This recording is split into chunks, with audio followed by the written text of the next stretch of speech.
Kemasina TV Bamananga kunnafoni wagatiw sera. Kemasina TV Bamananga kunnafoni o bɛna lase aw ma an balimakɛ Abilaye Kulibali fɛ Radio Oxygène na. Kemasina TV ka aw kunnafoni bɔlɔlɔ sira kan k'aw to fɔ aw sigiyɔrɔ la. Ola an bɛ foli di an ka partenaires ma n'o ye MKCG Mamadou Karabenta Tora Mmadou commerçant général Kemasina fɔ min ye malosi ɲuman ka taa se binfaganaw tumufagalaw sɛnɛkɛ mansiw malo wɔrɔ mansiw jisama mansiw nin bɛɛ lajɛlen min sɔrɔ fɔ ka taa se an ka katakataniw ma sojɔlaw ɲinɛma kɔ aw kɔ siman ka taa se sojɔnɛgɛw ma so baarakɛminɛ bɛɛ lajɛlen min sɔrɔ fɔ ka taa se angɛrɛ ma angɛrɛ mun ne cɛkafili ti a ban nin bɛɛ lajɛlen min sɔrɔ MKCG o de kan ka bɛn bi kunnafoniw lasuma bi araba ye araba mina bɛnnen bɛ nazarasan kalo 11 na nɔburu kalo do bi o tile 20 ka bɛn 2024 sama farafinkalo bɛ n'o ye lasiri cɛma ye bi o tile 16 ye jate la san kalo 5 do yira san 1446 sano dugo de bi kɛ ala ka ɲɛ ka d'an ma bakuruba fɔla bi kunnafoniw filɛ ka wula ka fɔ an ka jamana lakanabaw ye wulikɛjɔba min n'i y'a sɔrɔ ne k'o daminɛ ko kunungo Sinzani marabolo kɔnɛ na Sinzani sugu ye tarata ye kunun an ka jamana lakanabaw donna ye k'a kɛra so ye maa minnu bɛ yen n'olu ye walejugu kɛbaw ye k'u ye dankari maa dɔw la ka tila ka maa dɔw ɲɛnɛmamɛnɛ o k'o kɛra cogo min na kunnafoni ye ɲɛfɔli k'o la Masina marabolo kɔnɛ na wɛlakaw fɛ yen wulikɛjɔ kɛbaw karido u ye wulikɛjɔ ta ni ka ɲɛsin dozolaka minnu bɛ a yirala k'a fɔ k'u n'olu ka kɛ ɲɔgɔn na ko wulikɛjɔ kɔni k'a barika bonyana kosɛbɛ walejugu kɛbaw ko dangaraliw caman na ko senfɛ kunnafoni ye ɲɛfɔli k'o la sɔrɔsilakaw ka kunnafonidiso n'o ye diripa ye olu bɔra nɛnɛ ni ka ɲɛfɔli kɛ kalo salen kɔnɔ na baara minnu kɛra ka se k'o ɲɛfɔ kunnafoni ye ɲɛfɔli k'o la kunungo faraɲɔgɔnba dɔ kɛra Mali ministre ɲɛma Dr Shekalo Karamayi ale bɔlen min kɛ sibiri tɛmɛnen in na o kuma minnu fɔra kunungo maaw bɔra Mali yɔrɔ caman na ka yira k'a fɔ kuma minnu fɔra k'u bɛ sɔrɔsiw kɔ k'o kɛra cogo min na kunnafoni ye ɲɛfɔli k'o la ninnu de bɛna ka kunnafoni kumaba ye bi ka fara kunnafoni wɛrɛw bɛna fara Lasɔrɔ Balakɛra denkɛ fa Abilaye Kulibali ala ka ɲɛ ka d'an ma kunnafoni an b'a daminɛ k'a ladan k'a fɔ min y'an ka jamana lakanabaw ye olu bɛ wulikɛjɔ la kɛrɛnkɛrɛnnenya lakana bɛ se ka sabati jamana kɔnɔna na cogo min na kunungo o tun ye tarata ye o ye Sinzani sugu ye a yirala k'a fɔ k'an ka jamana lakanabaw kabini ntɛnɛndo k'u ye wulikɛjɔ ta ka taa sɔbugu yɔrɔw la min ye walajugu kɛbaw ye ka wulikɛjɔ kɛ ka se ka dankari maa dɔw la ka maa dɔw ɲɛnɛmaminɛ sɔbugu o baaraw kɛr'u fɛ o dugusajɛ n'o kɛra ka dɔn kunungo tarata ye o ye Sinzani sugu yɛrɛ ye maa minnu bɛ n'i y'a sɔrɔ n'u bɛ bɔ kuma ni kuma kunnafoniw na ka se ka na dankari an ka jamana lakanabaw la walima ka se ka bilisa ɲami don an ka jamana kɔnɔ na jamana lakanabaw ye wulikɛjɔw kɛ a yirala k'a fɔ ko dangan fila n'o ye Balabugu dangan ye ani Tumu dangan o dangan fila k'u ye wulikɛjɔw ta kunungo ka ɲɛsin yen nɔ ma ko wulikɛjɔw senfɛ k'u ye dankari walajugu kɛba dɔw la ka tila ka dɔw ɲɛnɛmaminɛ a yirala k'a fɔ ko min ye bolimafɛn dɔw ye ka tila k'olu fana minɛ o kɔfɛ u tilala ka jigin Sinzani dugu kɔnɛ na kunnafoniw na minnu kunnafoni dilen tun don u ye ɲinini ta ka ɲɛsin olu dɔw ma minnu bɛ yen n'a yirala k'a fɔ k'u ni maa minnu bɛ ka baara kɛ ɲɔgɔn fɛ k'u ye ɲinini ta ka ɲɛsin olu ma k'o dɔw kɔni k'olu dogora kuma tɛ dɔwɛrɛ ye maa minnu bɛ walajugu ta ka ɲɛsin olu ma n'u dɛmɛbaw ko nin bɛɛ lajɛlen de kɔ kelen jaga ye u b'a la ka wulikɛjɔ ta fani fan ka se ka tɛgɛ da u kan an bɛ dugawu kɛ fɛn fɛn bɛ yen n'o tɛ ko la n'i ye minɛna sɛgɛsɛgɛliw kɔfɛ i bɛ bila fɛn fɛn bɛ yen n'o bɛ ko la e kɔni minɛna i ni fɛn min ka kɛ o bɛ ta ka yir'i la an bɛ dugawu kɛ fɛn fɛn bɛ kɛ an ka jamana ɲini basigi fɛ yarabi ala k'olu lakana maa bɛ ne de b'a fɛ ka jamana ɲini ka segin a senzabara kɔnɔ na an bɛ dugawu kɛ yarabi ala k'i to a da fɛ jamana in kɔlɔsima bɛna sira o sira fɛ ala k'o sabati n'an bɔra yen Masina marabolo kɔnɔ na wɛla dozolaka minnu bɛ yen n'i ye jateminɛ bi Masina marabolo kɔnɔ na dugu caman de bɛ yen o maraw yɔrɔ la yen n'olu ye bɛnkan ta ni walajugu kɛbaw ye k'a sɔrɔ kɛ u dɛsɛlen wɛla kɔnɔ yɛrɛ ka fulu ti maa si ka sariya ta min tɛ jamana ka sariya ye o kɛra sɔrɔ ye donso minnu bɛ yen wulikɛjɔw b'u fɛ sen na ko karido ko walajugu kɛbaw u nana k'u bɛna tilenna ta ka ɲɛsin o donsow ma k'a kɛra marifaciw ye kosɛbɛ k'a mugu jijara kosɛbɛ ko min ye wɛla donsow ye maa ninnu tun b'a fɛ de fo ka wɛla fo k'a minɛ donsolaka minnu bɛ yen u ka wulikɛjɔ barika bonyana kosɛbɛ k'u ye min kɛ mugu la k'a kunda janyana kosɛbɛ ko wulikɛjɔw de senfɛ dankɛrɛla u camanba yɛrɛ la nka i ka dɔn k'a fɔ a wulikɛjɔ sɛbɛn donsolakaw ka hukumu kɔnɔna na ko maa fila kɔni k'olu kasarala u nin na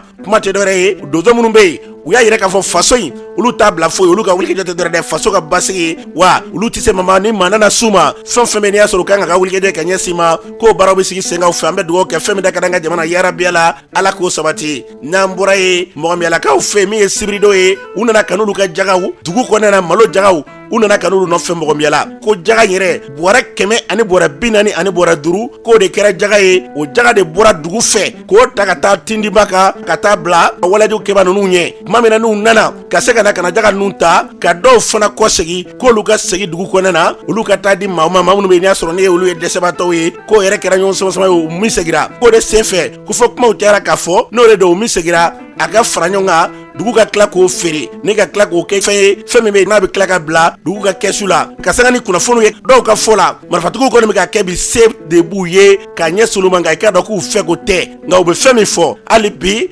lakana kɔni a ka gɛrɛ ni lakana gɛrɛ la nin bɛɛ lajɛlen bɛ bali wa olu bɛ nin fɛn min kɛ u yɛrɛ b'a dɔn malo bɔrɔ 145 bi k'o minɛ malo bɛ nafolo min na bi jamana kɔnɔ na ko nin bɛɛ lajɛlen de bɛ tila ka taa don fɛnw na k'a kɛ gɛlɛya ye ka tila ka segin ka n'an ka jamana ma o tuma u bɛ fɛn min fɔ hali bi min ye malo ta ye ɲɔw fana ta k'u ko k'u ka teliya n'o baaraw sera fana u bɛ tila ka na nin laada kelen ni ka n'a latilen ka fɛn min fɔ nin yɔrɔ in na wulikɛda minnu bɛ sen na hali bi k'a ɲini jamana fɛ dɔ ka fara kɛtaw ka suma sɛnɛma yɔrɔ ninnu na u bɛ nin fɛn fɛn minɛ k'a fɔ ko cikɛlaw la tɛ dɛ a ka ko mɔgɔw ye k'o kɛ u b'a minɛ ka tila ka taa ninnu de k'u ka nafolo ye ni ka tila ka kɛlɛ ka ɲɛsin an ka jamana ma an bɛ dugawu kɛ fɛn fɛn kɛra ka fɔ nin baara ninnu ye yarabi ala ka fu siri nin waleya ninnu danna u fɛ jamana in kɔnɔ na an bɛ se ka lafiya cogo min na n'an bɔra ye an ka jamana kɔnɔ na min y'an ka sɔrɔsilakaw ye olu ka kunnafonidiso n'o ye juripa ye olu bɔra ni ka kunnafonidikɛ nɛnɛndo kalo salen in kɔnɔ na u bɔra ka baara minnu kɛ baara ninnu kɛra cogo di juripa ɲɛma n'i y'a sɔrɔ u bɛ tali kɛ colonel major Sulemani Danbele la baara ninnu kɛra cogo min a y'a ɲɛfɔ kunnafonidilaw ye an ka lamɛn. U bɛ k'u ka tiɲɛni boloda centre de kan pour que ka fanga tiɲɛ fangatigiw bolo pour que ka armée tɔgɔ tiɲɛ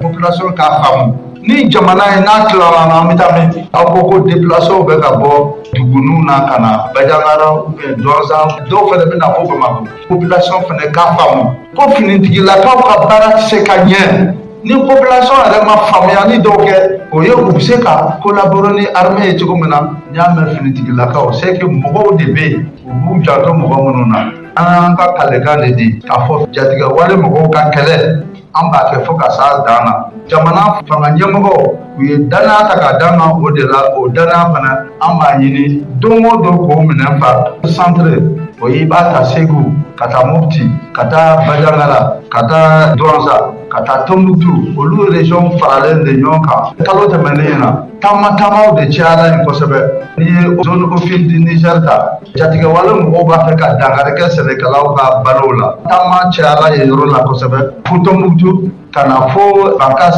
ka na fo Bajangara maraw la an ye jatigɛwale mɔgɔw ka dagayɔrɔ caman o ci an y'u ka mobili caman minɛ an y'u ka moto caman minɛ an ye dankari fana kɛ jatigɛwale mɔgɔw caman fana na Théâtre Esimu n'o ye Gao Kidal an ka pankunu olu bɛ kɔlɔsili la kosɛbɛ Kidal région bɛɛ jatigɛwale mɔgɔw u mana fɛɛrɛ fɛn fɛn tigɛ i t'a sɔrɔ drone ou bien avion b'u ye olu bɛ gɛlɛ jigin u kan mais n'i ye théâtre centre ta n'o ye Kulukoro région ye Nara région Kayi région ani district de Bamako fo ka jigin Sikaso ni Segu taama ma caya yen kosɛbɛ parce que jatigɛwale mɔgɔw mun bɔ yen kosɛbɛ mais baara dɔɔnikɛla ye mɔgɔ minnu fana bɛ dɛmɛ d'u ma mɔgɔ minnu bɛ carburant ɲini ka d'u ma mɔgɔ minnu bɛ se ka baara wɛrɛ k'u ye mun bɛ se k'a kɛ balo ni fɛn caman a bɛ jateminɛ kɛ interpellation an bɛ mɔgɔ dɔw traki yɔrɔ dɔ la i bɛ taa sɔrɔ dɔw bɛ ka moto pièces u b'o dogo fɛn dɔw kɔnɔ ka t'o di terroristes ma an b'olu fana kɛlɛ n'an bɛ se ka minnu minɛ an b'olu minɛ nin kalo tɛmɛnen na k'a fɔ ko jatigɛwale mɔgɔw ka dankari kɛ aw ka finitigilakaw la a ma caya kosɛbɛ u ye dankari 6 ɲɔgɔn kɛ u ye 2 kɛ yɔrɔ jan u ye mugujugu fili yɔrɔ jan ka na an ka kan kɔnɔ k'u bɛ attaque fana kɛ a ma tɛmɛ attaque 4 kan u bɔ an to taama de la ka taa k'u bɛ garan da an ɲɛ sira la a dɔw bɛ jaw la i b'a sɔrɔ u mana embuscade kɛ cogo o cogo an fana bɛ dankari k'u la n'i ye kalo tɛmɛnen lajɛ fana u jukɔrɔ mugu u y'o 6 ɲɔgɔn de da ka ca ni wɛrɛ mais anw ye minnu ye u kɛla 6 ye mais kelen kɔni o yɛrɛ ye dankari o yɛrɛ la parce que u y'a essayé ka taa mugujugu bila u yɛrɛ ka ɲɛgɛbɛw la mugujugu in yɛrɛ sauté la mɔgɔ 3 yɛrɛ tanya u la interpellation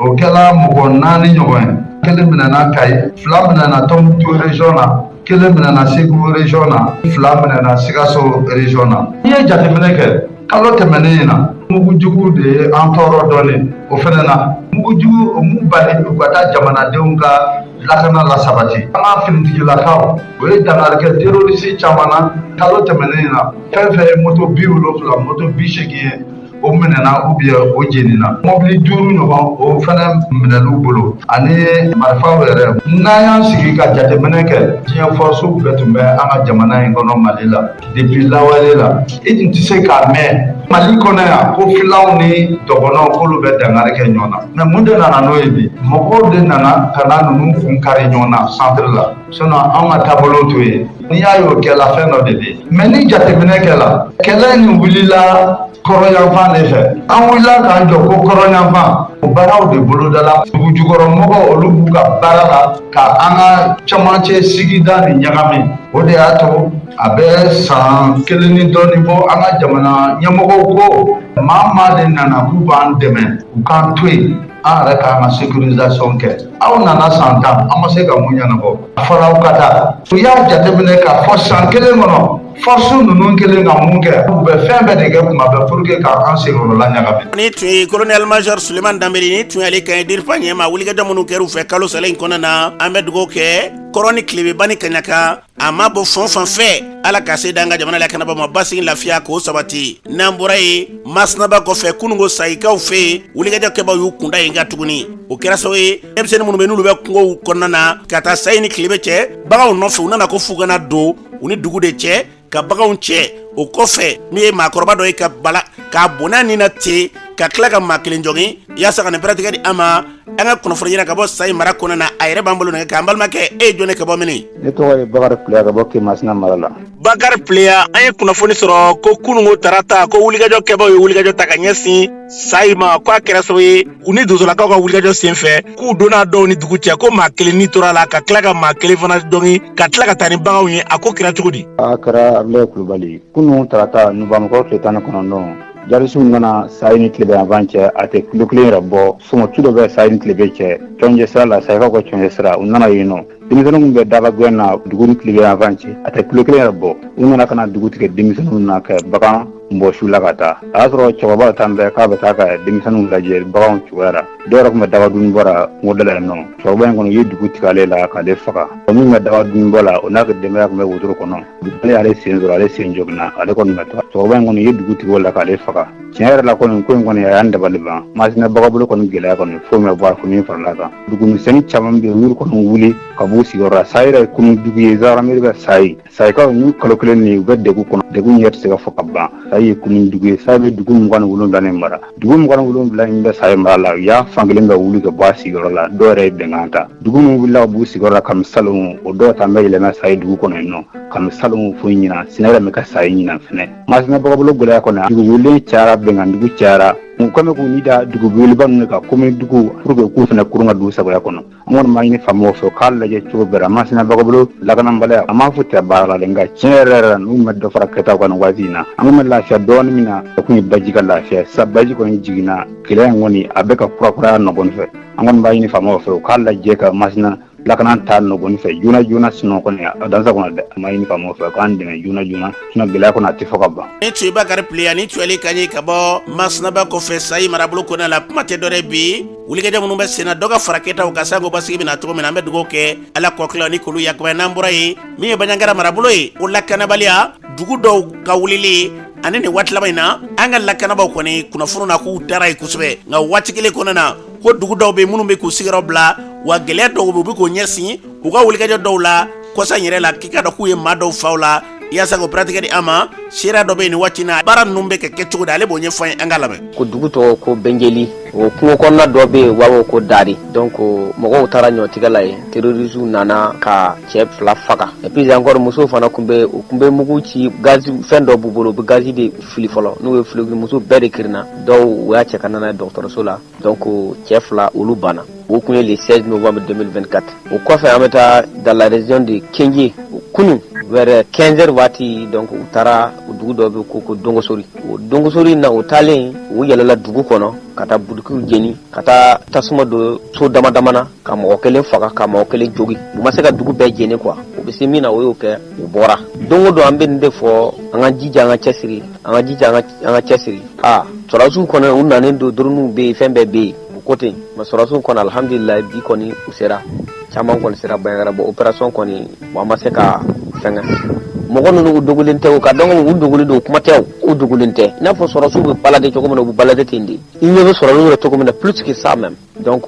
a bɛ nin taabolo de la ka dɔn ka fɔ sɔrɔsiw ka taa dugu ma ka taa patrouille kɛ a ma se o ma koyi i welela dɔrɔn u bɛ attaque kɛ yɔrɔ min dɔrɔn i ka taa dɔrɔn wuli ka taa u sɔrɔ dɔrɔn a bɛɛ bɛ u bɛ sɔrɔ c'est pas l'appel kɛ i ka don tu kɔnɔ mobili ni fɛn kirikara o fɛn tɛ o u baden de tonnen don n'u bɛ attaque kɛ don min na u baden yɛrɛ de tonnen don mɔgɔw b'u ye alerte u bɛ alerte kɛ wa u bɛ ka fara ɲɔgɔn kan yan n'i ye information sɔrɔ sani i ka taa attaque kɛ dugu kɔnɔ sani u ka taa fɛrɛ sɔrɔsiw ma sani u ka fɛrɛ population ma mais yen de i bɛ préposition dɔ ta pour que a bɛ se ka dan sira la cogo min na dɛmɛ fana kan ka don mɔgɔ minnu déplacelen don dɛmɛ kan ka don kɔngɔ b'u la yɛrɛ yɛrɛ de kɔngɔba de b'u la kɔngɔba de b'u la yɛrɛ yɛrɛ de u kan ka dɛmɛ de u kan ka dɛmɛ yɛrɛ yɛrɛ bon mɔgɔ ye n'i y'a ta ka lajɛ i bɛ sɛnɛ kɛ yɔrɔ min na donc i wulila ka bɔ yen i ma se ka sɛnɛ kɛ i ma se ka fɛn kɛ i bɛ ka ci kɛ yɔrɔ min na i ma se ka ci kɛ yen donc vraiment gɛlɛya dan don gɛlɛyaba yɛrɛ yɛrɛ de bɛ yen musow ni denw siyɔrɔ ko problème ko a ka gɛlɛ yɛrɛ yɛrɛ de donc a ka ca ala fɛ aw minnu bɛ lamɛn u ka fɛn ka dɛmɛ dɔ ɲini an ye pour que u bɛ se ka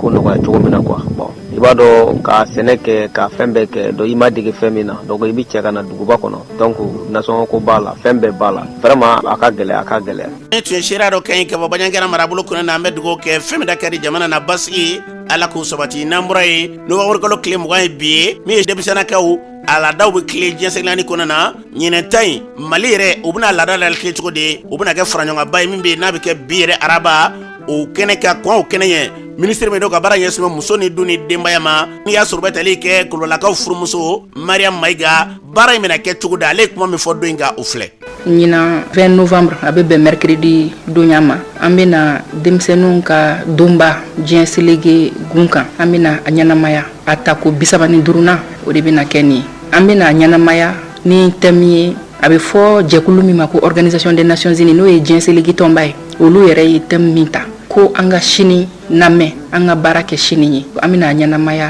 ka ta o kan o kɛrɛfɛ mali y'a laɲini ɲina k'a sababuya kɛ an ka jamana yɛrɛ ka taabolo ye ani actualité minnu b'an fɛ ɲina anw y'a laɲini k'a fɔ ko ka denmisɛnninw kisi k'u tanga wagati yɛlɛma kɔlɔlɔw ma walasa u ka sini ɲɛsigi ɲuman sɔrɔ an y'a laɲini gouvernement kɔnɔna na kɛrɛnkɛrɛnnenya la ministeriso min bɛ muso ni den ni du kan ka baara kɛ ni o babu ye an ye jateminɛ caman de kɛ nin wagati laban ninnu na ɲinan dɔrɔn tɛ an y'a ye k'a fɔ ko wagati yɛlɛma kɔlɔlɔw a bɛ ka denmisɛnninw caman degun a bɛ k'u bali a bɛ fɔ min yɛrɛ ma k'u diyaɲɛ kow a bɛ fɔ min ma k'u ka hakɛw a bɛ ka u bali o la ni nin ko ninnu kɛra denmisɛnninw n'u somɔgɔw bɛ b'u sigiyɔrɔ la donc n'u bɔr'u sigiyɔrɔ la min kan ka taa kalan na wagati min na i b'a sɔrɔ a tɛ taa min kan ka balo sɔrɔ ou bien ka balo ɲuman sɔrɔ tuma dɔw la wagati yɛlɛma kɔlɔlɔ b'a kɛ o tɛ balo ɲuman sɔrɔ gouvernement ka niveau la baara caman bolodalen don parce que an y'a fɔ cogo min na don bɛ ɲɛnamaya le 20 novembre o bɛ bɛn mercredi don yɛrɛ ma donc mercredi don ani an ka partenaires ni société civile an bɛna an ka kumakanw fɔ kumakan ninnu bɛ tali kɛ jateminɛ minnu kɛra ani bi mali yɛrɛ bɛ niveau jumɛn na denmisɛnninw ka protégeli la changement climatique kɔlɔlɔw la mais ni o bɔra la an bɛna lajɛrɛ caman kɛ ani partenaires ani société civile ani population ani denmisɛnninw yɛrɛ an bɛna ateliers kɛ an bɛna kunnafoni baaraw caman da min b'a to halisa a bɛ faamuya cogo min na ko an ka nin fɛn in kɛlɛ an ka musakaw ɲini surtout musaka ko fana ye fɛnba y'a la bi an ka musakaw ɲini min bɛ se k'a to an ye fɛn minnu fɔ sa n'o dɔ ye kungo jeni ni cɛncɛn walankatali ni baji jali ni fɛnw ye halisa an bɛ se cogo di ka olu dan sira la walasa denmisɛnninw bɛ se ka lafiya sɔrɔ u ka denmisɛnniya kɔnɔna na. ni tun ye ministre kan ye kulubalakaw furumuso Mariam Mayiga a fɔra cogo min na an bɛ dugawu kɛ kɛnɛ min n'a bɛ ka sigi n'a kɔrɔ ye denmisɛnnakaw ne ka se k'olu ka hakɛw tɔgɔtɔ ala ka bila o sira kan n'an bɔra ye min ye donso ko kɛrɛnkɛrɛnnenya Bamakɔ donsow ani donso minnu bɛ kɛlɛdagaw la mun yɛrɛ de ye danfara u ni ɲɔgɔn cɛ yalima nin bɛɛ lajɛlen u bɛ ɲɔgɔn sɔrɔ donsoya tɔgɔ la nka yalima kɛwalew ye kelen ye wa Yusuf Toloba ale bɔra ni k'o kuma ɲɛfɔ Jugal Jigiba ka kuma bara la Yusuf Toloba ye kuma min fɔ o senfɛ u filɛ Bamakɔ donsow ni an cɛ danfaraba de bɛ an ni ɲɔgɔn cɛ koyi an bɛɛ bɛ fini bilenman kɔni don fo faamaw ka o de dɔn Bamakɔ donsow ni donso minnu b'a la ka faso bɔ bolo la u tɛ kelen ye dɛ an tɛ kelen ye bi an tɛ kelen ye sini n'a sogo fagara an bɛ se ka dun ɲɔgɔn fɛ n'a dumuni sigira an bɛ se ka dun ɲɔgɔn fɛ aw y'a Bamako donso tɔn jumɛn ye kɛlɛ kɔni bɛ nord la ou bien kɛlɛ bɛ yɔrɔ bɛɛ an kɔni ka mɔgɔ 10 wili bi an ka taa aw dɛmɛ n'a aw y'a ye aw k'a fɔ kɛ o kɛra wa a y'a ka wagati la yan u taara Bamako bɛɛ fa ko dosow an bi faamaw dɛmɛ a donna tan a bɔra tan dosow welela ka na o doso ninnu bɛ min minnu kun b'a fɛ ka taa nord la o doso ninnu bɛ min fɛn ninnu bɛɛ kɛra Bamako de o doso ninnu u bɛ yɔrɔ jumɛn ne kɔni bɛ min ɲini an ka laadala dosow an m'a fɔ u kana lamɛn u ka lamɛn mɛ an ka kɛlɛ ni senfɛ n'a dosow tɔgɔ fɔra dɔrɔn doso kɛlɛkɛlaw tɔgɔ k'a fɔ e ti sɛnɛ kɛ sɛnɛkɛla ka fɛn fana e bi tɔgɔ ɲini a la a ma nɔgɔ dɛ ne yɛrɛ min filɛ ne bi fédération na m'o tɛ érésion dosow bɛɛ e bi se ka ɲininkali kɛ yala toloba ye jɔn ye fɔlɔ ne kun bɛ fédération na mɛ sisan ne bi baara min na esigi fédération de b'a la ka kɛ wa o bɛ kɔndɔrɔ ni sanɛ de b'a la ka kɛ wa n'aw b'a fɛ ka kɛ u ka na an ka tɔgɔ ni ta ɲɔgɔn fɛ ne kɔni bɛ min ɲini u fɛ n'aw b'a fɛ dosow ka taa kɛ kelen ye u ka kɛ ɲɛmɔgɔw ye k'a fɔ ko an de ye doso ɲɛmɔgɔ ye n'aw b'a fɛ ka disi gosi n'u ye dɔrɔn yanni tile 10 ka se gɛlɛya bɛ yɔrɔ minnu na an ka Bamako dosow ye an mago b'u la ne tun ye Yusuf Toloba kan ye kuma tɛ dɔwɛrɛ ye ko fɛnw ka wele u tɔgɔw la minnu bɛ yɔrɔ minnu na n'olu dɔnnen bɛ ni min ye olu ka wele u tɔgɔw la an bɛ dugawu kɛ fɛn min ye ɲɛta ye an ka jamana yara bɛɛ la Ala ka faamuyaliko ɲuman d'an bɛɛ lajɛlen ma n'an bɔra yen faraɲɔgɔn dɔ kɛra an ka kiiri tigilamaw ka se ka lakɔkɔli dɔw ta ka ɲɛsin u ma kiiriko yɛrɛ a bɛ se ka don bala cogo min na o kɛra i ka dɔn k'a fɔ jɛkulu dɔ fɛ n'i y'a sɔrɔ Frédéric Yoman ka se ka kalan in sigi sen kan o ka lasigi dɔ an ka jamana kɔnɔ n'o ye Mamadu Lamini Sise baara in kun ye fɛn jumɛn de ale b'o ɲɛfɔ an ye an ka lamɛn jamana 7 nana ka participer a la laɲini fanba ye mun ye o de ye avocat ye ani haut cadre de la sécurité ni justice i b'a dɔn mɔgɔw hakɛ bɛ sigi cogo min na droit pénal international kɔnɔ ani droit de l'homme ni droit de réfugié parce que avocat filɛ ale bɛ taa k'i jɔ mɔgɔ kɛrɛfɛ pour k'a dɛmɛ kiti bɛ ɲa a tigi bolo cogo min na mais kiti tɛgɛla fana mun ye juge ye ale fana ɲana ka sariyaw dɔn mun ɲana ka boli mɔgɔ mun b'a ɲafɛ n'ale ma ɲin kalan ka ɲa dɔrɔn a bɛ na ni tiɲɛni de ye ni tun ye Mamadu Lamini Sise ni tun y'ale kan ye Frédéric Yoman na o ka mɔgɔ bɔ don kɛrɛnkɛrɛnnenya kɛnɛ in kan ministre Somɛ n'o ka baara ɲɛsin muso ni du ni denbaya ma ale ka mɔgɔ min tun bɛ kɛnɛ kan Silalakaw furumuso Fatumata Sila ale ye kuma min fɔ kɛnɛ kan ministre nɔnɔ bila baara in kun ye fɛn jumɛn de ale b'o ɲɛfɔ an ye an ka lamɛn bɛɛ luti la o ye musow ka droit ye ni kalan in a hakilina bɛ musolakaw dɛmɛ laban in na Mali ye sariya dɔw fana ta code pénal ani code de procédure pénale donc ni formation in vraiment an b'a fɔ tare ni mɔgɔw ye ni formation in fɛngɛ nin bɛ se ka cari jamana fantan naani bɛɛ la pour que musow fana ka droit n'u ka hakɛya u ka se k'o dɔn ni tun ye Silalakaw furumuso Fatumata Sila ministre Somɛ muso ni du ni denbaya kɛrɛnkɛrɛnnenya o nɔnɔ bila kɛnɛ kan kuma tɛ dɔwɛrɛ ye bi nin baara min sigilen filɛ sen kan sango kiiri yɛrɛ a bɛ se ka kɛ fɛn ye n'a bɛ kɛ tilennenya kɔnɔna na cogo min na ɲɛdɔnbaw bolo o y'a kunbɛ sango musolakaw ka hakɛ o ni denmisɛnninakaw ka se k'olu tɔgɔtɔ an bɛ dugawu kɛ Ala ka ni hakilila ni ka yakubaya n'an bɔra ye min ye lujuratɔw ka kulu min n'a bɛ wele ko HM lujuratɔ minnu bɛ yen n'olu ka baara ɲɛsin bɛ kunnafoniko yɛrɛ ma ka se k'o baaraw laada latile k'o sigiya kɛnɛ in k'a yɛrɛ ka fulu ka wulikɛjɔ a kun tɛ dɔwɛrɛ ye dɛ lujura ka n'i bali ka kɛtaw la lujura o n'a tabalele kɔnɔna na olu bɛ kunnafoni baara minnu ni ka se k'olu sigi sen kan u bɛ cɛsiri minnu la u da sera olu ma kɛnɛ kan maaw ɲɛkɔrɔ a senfɛ u dɛmɛna kulu min n'o ye ABK ye ale kɛra so ye ne ka dɛmɛ ta ka ɲɛsin nin baara in ma ni HM yɛrɛ ye a ɲɛma n'o ye Tarawele kɛnɛ sigi kun ye fɛn min ale b'o ɲɛfɔ an ka lamɛn ka lujuratɔw ka bololabaarakɛlanw de yira mɔgɔw la walasa mɔgɔw k'a dɔn ko lujuratɔw tɛ delilikɛla dɔrɔn ye donc san o san kɔni an bɛ danfara kɛ o de ye nin bɛɛ lajɛlen laɲini ye ka kunnafoni di mɔgɔw ma lujura kan barisabula mɔgɔ caman ɲɛna ko lujura ye bana de lujura tɛ bana ye lujura ye fiɲɛ de wa fiɲɛ n'a ye yɔrɔ min minɛ a y'o de minɛ mɛ a ma yɔrɔ tɔw minɛ an bɛ fɛ mɔgɔw ka faamuyali ko la ka taa fɛ ani ka lujuratɔw datuguli dabila so kɔnɔ u ka bɔ ni lujuratɔw ye k'u don lujuratɔ tɔnw na k'u don baaraw la walasa u bɛ se ka kɛ u yɛrɛ ta ye ni tun HM ɲɛma kɛrɛnkɛrɛnnenya Yaya Tarawele ni Tuwale kan ye u dɛmɛna ABK min fɛ n'o ye fondation ABK ye o ɲɛma Aisha Baba ale yɛrɛ kuma min fɔ u filɛ Mama bolo min ka baara ɲɛsinnen don Ala ye lujura kalifa maa minnu ma olu dɛmɛni ma o de cadre kɔnɔna la an y'u ka programme lajɛ an sera k'u dɛmɛ cogo min na an y'o kɛ Ala ye lujura kalifa ma o walima ma lujura yɛrɛ kalifa ma o nafa in y'an bɛɛ de ta ye o de kama nin n'a ɲɔgɔnna journée culturelle ninnu kan ka kɛ association bɛɛ de tɔgɔ la an bɛɛ ka jɛ k'an bolo di ɲɔgɔn ma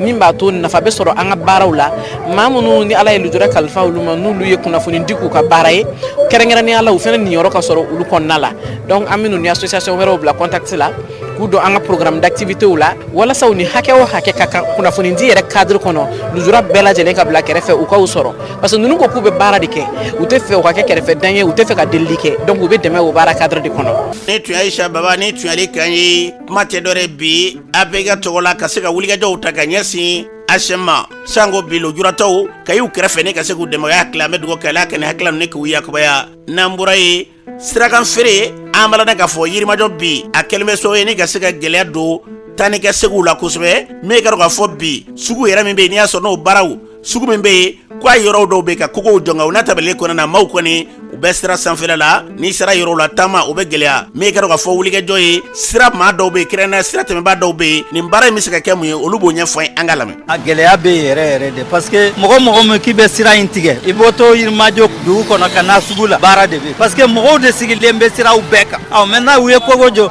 ko sanni tɛ ka kɛ kɔnɔna na donc u bɛ bɔ kɛnɛma n'u y'u dégager ka taa vraiment a ka di bɛ ye o. ne tun ye siraka tɛmɛbaa dɔw kan ye kulu in mairie kɛlen bɛ ka cakɛda min sigi sen n'o ye Baba ye olu bɛ wulikajɔw kɛ ka maaw kɔni lasegi nka o n'a tɛmɛlen kɔnɔna na waatinin kɔnɔ maaw bɛ tila ka segi min ka dɔn k'a fɔ olu la minnu ye sirakan wulibaw ye minnu bɛ maaw wuli ka bɔ sira kan olu dɔ la sergent chef Adama Kante baara in bɛ ka kɛ cogo jumɛn de la wulikajɔ jumɛn de kan ka kɛ ale b'o ɲɛfɔ an ka lamɛn. Ni y'anw san 3 ye diɲɛ don o don an bɛ na an bɛ mɔgɔw kɛ donc maintenant mɔgɔw bɛ wuli il suffit que an ka bɔ yan nɔ n'an bɔra nɔ hali n'an ye 1 heure de temps kɛ i bɛna sɔrɔ a occupélen don ne kɔni ka jate la il faut que sensibilisation ka bonya hali bi mɔgɔw k'u hakilina fali u ka dɔn ko sirakan feere mɔgɔ si yamaruyalen tɛ sirakan feere la mɔgɔ man kan ka n'i ka bolifɛn fili siraban kan siraban kan ye bɛɛ jɛ de e b'i ka bolifɛn fili sira kan mɔgɔ min kan ka taa dɔgɔtɔrɔso la o tɛ sira sɔrɔ aw minnu bɛna'aw sigi sira kan aw bɛ dɔ de degun tɔɲɔ fɔlɔ y'aw ta ye f'u k'o de bila aw kunna parce que an bɛ yɔrɔ min na tant que hakilina ma yɛlɛma a man ɲi parce que don o don k'an ka to gɛnni na gɛnni t'a solution ye mais an yɛrɛ ka hakili sɔrɔ an yɛrɛ ye k'a dɔn ko nin sirakan feere in bɛ se ka degun lase e ma. ni tun ye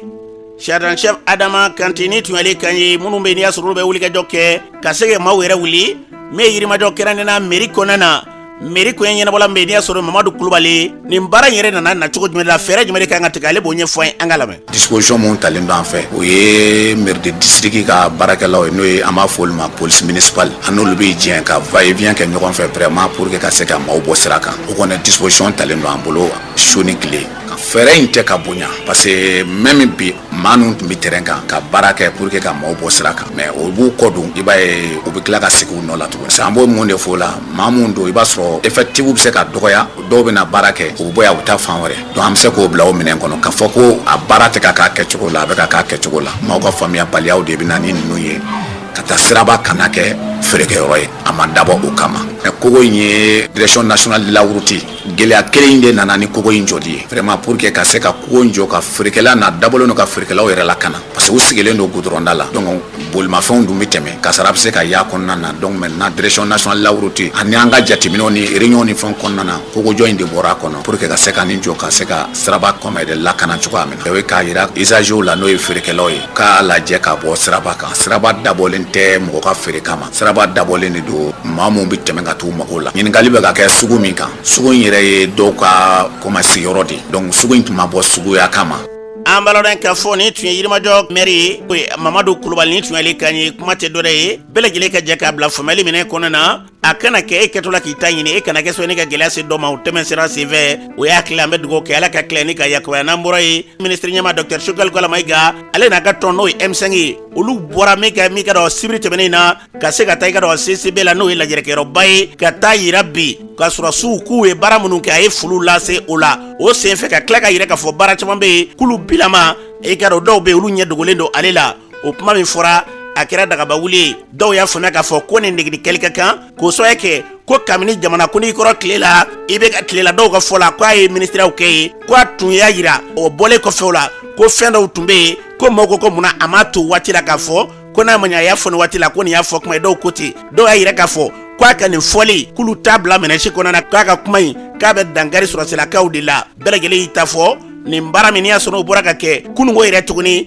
maaw bɔra CCB la kɛrɛnkɛrɛnnenya jama ka fan bɛɛ lajɛlen fa k'a fa ka tila ka yɛrɛ k'a fɔ ko ministre ɲɛmaa ye kuma minnu fɔ olu t'u yɛrɛ ye a hakilila la maaw ye déclaration kɛ yɔrɔ caman na o kɔfɛ Mali fan caman fɛ maaw bɔra fan caman fɛ ne ka yɛrɛ k'a fɔ ministre ɲɛmaa ye kuma min fɔ k'olu t'u yɛrɛ ye a hakilila la kuma tɛ dɔ wɛrɛ bi an bɛ dugawu kɛ ni fandan ni tolen fama kole ma da tɛgɛrɛ fɔ ma fɛn fɛn da kɛra an ka jamana yarabi ala ka Mali bila o sira kan nin hukumu kelen kɔnɔ nin baara min kɛra ministre ɲɛmaa fɛ parti yɛlɛma olu la parti yɛlɛma olu ye nin baara ɲɛ cogo di Amidu Dumbuya b'o ɲɛfɔ an ye an ka lamɛn. Kan ka hakilina fɔ premier ministre bɔra ka déclaration minnu kɛ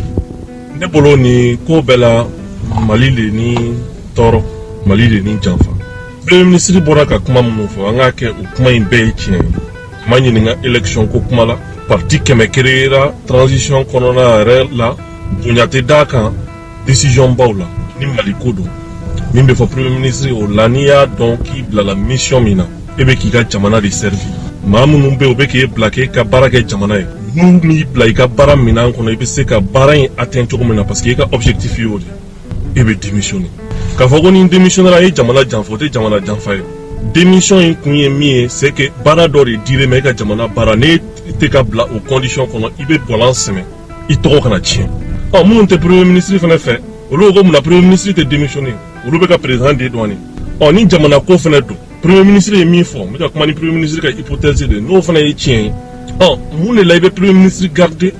i ka danaya tɛ maa min kan i tɛ se ka maa min ka kosɛbɛ kalifa la o to tun premier ministre y'ale bolo parce que premier ministre de bɛ e ka baara bila en œuvre encore une fois ni premier ministre ka kuma ninnu bɛɛ sigilen sababa kan o la président fana an b'a ɲininka mun de la i bɛ premier ministre maintenu premier ministre mun t'i ka baara kɛ nin bɛɛ la leçon min bɛ se ka tirer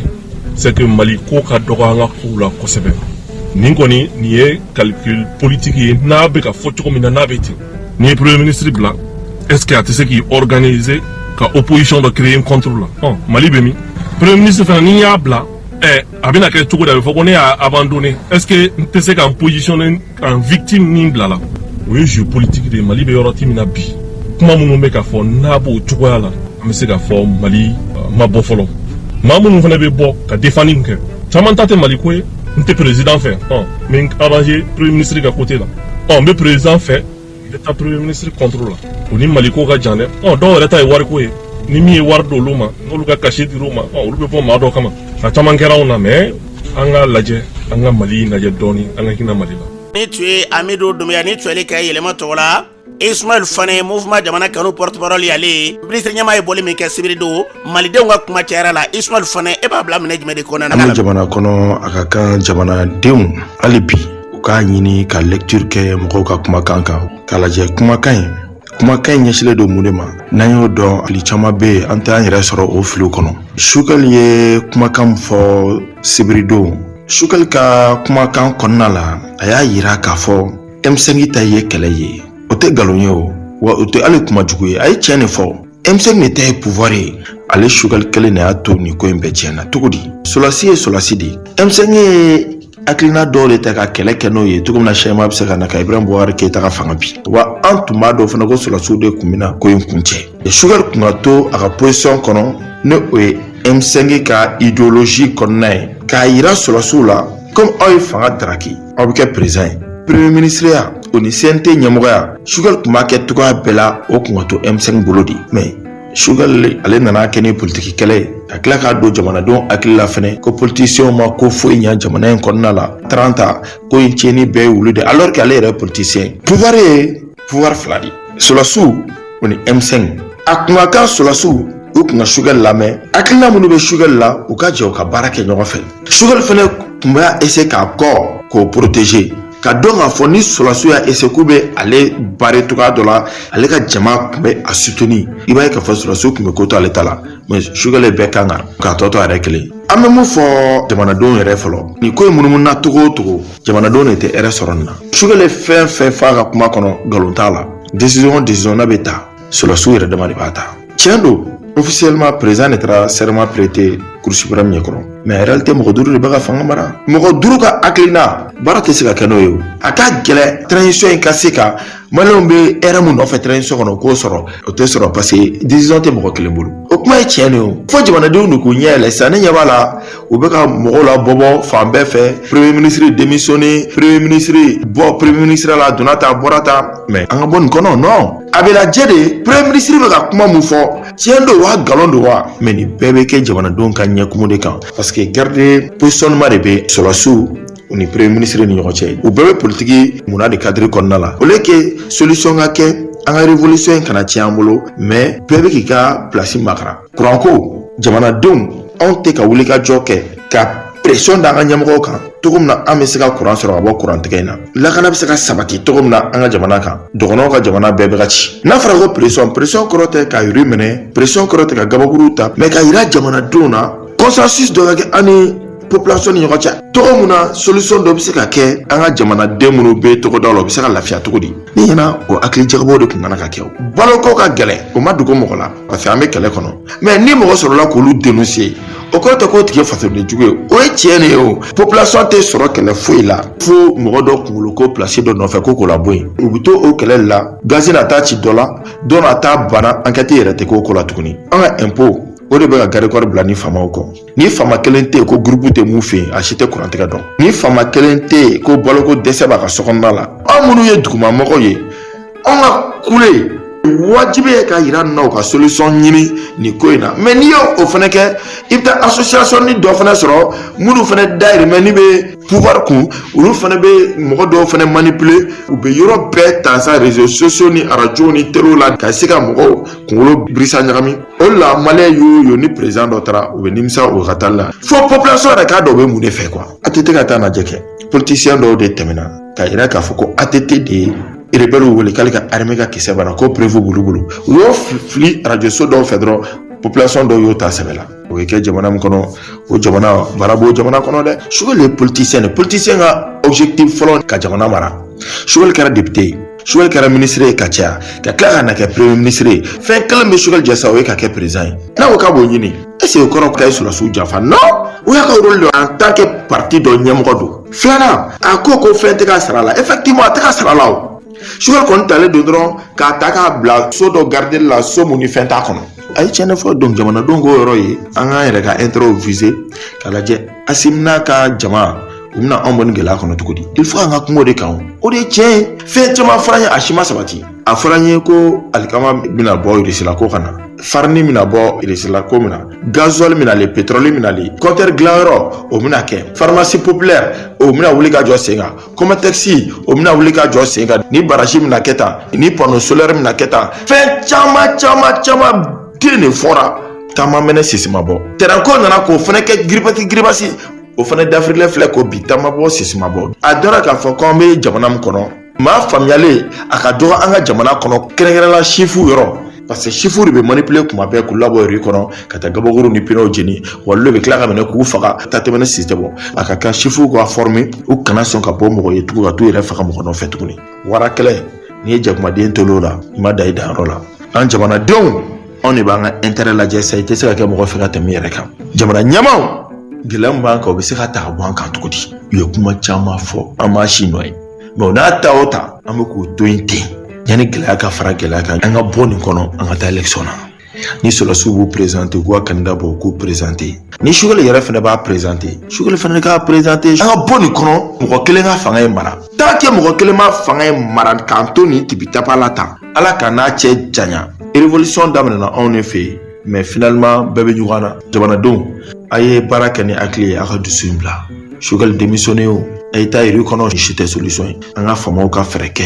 an bɛ se ka bɔ nin gɛlɛya kɔnɔ cogo min na ni jamana ka bon u ma u bɛ se ka mɔgɔw recruter cogo di lakanaw ka se ka taa kɛ villagew la halisa ka se k'olu yɛrɛ fana jukɔrɔma tinti dɔ ka bɔ insécurité in na cogo min na an balimaw bɛ se ka taa sɛnɛ kɛ an ka se ka malo sɔrɔ malo da ka se ka jigin mais ka taa kɛ mɔgɔ kɛlɛ ye karisa ka bɔ yen karisa ka to yen ala ka jamana in suma Ismail Fane ni tun y'ale kan ye mouvement jamana kanu porte-parole ma tɛ dɔwɛrɛ ye an ka jamana kɔnɔ na kumaw n'a fɔra ko k'a jateminɛ fɔlɔ a fɔra ko humu jumɛn de kɔnɔ a bɛ taa sira jumɛn fɛ an bɛ dugawu kɛ fɛn o fɛn da ka di an ka jamana yarabi la Mali ka basi ala k'o sabati n'an bɔra ye an bɛ taa jamana kɔkɛnɛ na Jakarija Dumbuya bɛ bolo bi. Folin tanu an b'a lasan lamɛnbaga bɛɛ lajɛlen ma an karamɔgɔ an ka jamana kɔn ka kunnafoniw bɛ taa n'a ye Senegali. Senegali wasadikalata jaabiw kɔni bɛ ka sebagaya di fanga ka politiki tɔn Pastefu de ma. Senegali politiki dɔnbaga Bengali Jalo ka fɔ la Pastefu ka nin sebagaya tɛ balinako ye. Sisan Senegali jamanadenw bɛ ka jamanakuntigi n'a ka marabaga jɛkulu ɲɛmaa makɔnɔ. U ka fɛɛrɛ telimaw boloda walasa ka fura sɔrɔ u ka gɛlɛyaw la i n'a fɔ u tun y'a layidu ta cogo min na yani u kana fanga la. N'an bɔra yen an bɛ taa Burkina Faso. Burkina Faso karido tɛmɛnen Burkina sɔrdasiw benna Jinim jatigɛwalikulu ka jan dɔ kɔnɔ Leri dugu donda la Bukle Jinuhum mara kɔnɔ. Burkina bingani min ɲɛsinna sɔrdasi kɛrɛnkɛrɛnnen Birdisi mɔgɔw ma a sen fɛ a kɛra sababu ye ka mɔgɔ 12 k'o faga sɔrdasiw la ka mɔgɔ 13 k'olu sɛbɛkɔrɔ jogi. N'an bɔra yen an bɛ taa Tanzani ale jamana kɔnɔna na. Tanzanikaw fɛ yen Dar es Salaam n'o ye Tanzani faba ye a yirala k'a fɔ ko Etazi dɔ kɔni binna ka bɛn ni sibiridon tɛmɛlen ye min n'a kɛra sababu ye ka mɔgɔ 16 k'olu bɔnɛ u ni na. Tɛnɛndon de bɛ ka tile sabanan ye ɲiniliw bɛ sen na. Seereyaw ka fɔ la ko ni Etazi dafirilen bɛ taa Etazi 4 na. Wulikajɔw kɔni bɛ sen na walasa ka tɛgɛ da a ko kisɛ kan. Fɛn min ye lakana ni basigi ye Ala k'o sabati Mali kɔnɔ ka fara diɲɛ jamana wɛrɛw kan. An karamɔgɔ an kun ye min sɔrɔ jamana kɔ ka kunnafoniw la ni kun y'olu la kumaba dɔ ye. Jakarija Dumbuya kunnafoniw ɲɛna an ka jamanaw ka se diɲɛ jamanaw bɛɛ lajɛlen ma basigi badabada se masɛrɛmani Ala ka basigi ni ka sabati.